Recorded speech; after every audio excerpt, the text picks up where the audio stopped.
جی میں آپ کو بتاؤں کہ جہاں پنجاب پولیس کورونا وائرس کی وجہ سے پورے لاہور میں اپنا کام سخت محنت سے جاری رکھے ہوئے ہے، وہاں پر جرائم پیشہ افراد کے خاتمے کے لیے بھی گوشاں ہے۔ اس سلسلے میں جوہٹ اور پولیس نے ایس پی صدر سید غضنفر علی شاہ کی ہدایت پر مشہور زمانہ قمار باز میاں گڈو مجاور اور سلیم ڈوگر کے جوا اڈے پر چھاپہ مار کر سلیم ڈوگر سمیت 11 جواریوں کو رنگے ہاتھوں گرفتار کر کے داؤ پر لگی ہوئی 4,83,000 روپے سے زائد کی رقم اور 13 عدد موبائل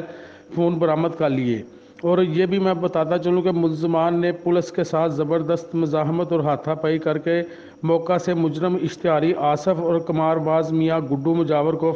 فرار کروا دیا، جبکہ جوہر ٹاؤن پولیس نے مقدمہ درج کر کے مزید تفتیش شروع کر دیا ہے۔ اس سلسلے میں ایس پی صدر آپریشن غضنفر علی شاہ نے عظیم نیوز کو بتایا کہ جرائم پیشہ افراد کے ساتھ سختی سے نمٹا جائے گا اور کسی بھی جرم کو ہرگز برداشت نہیں کیا جائے گا۔ جرائم پیشہ افراد کا خاتمہ اولین ترجیح ہے۔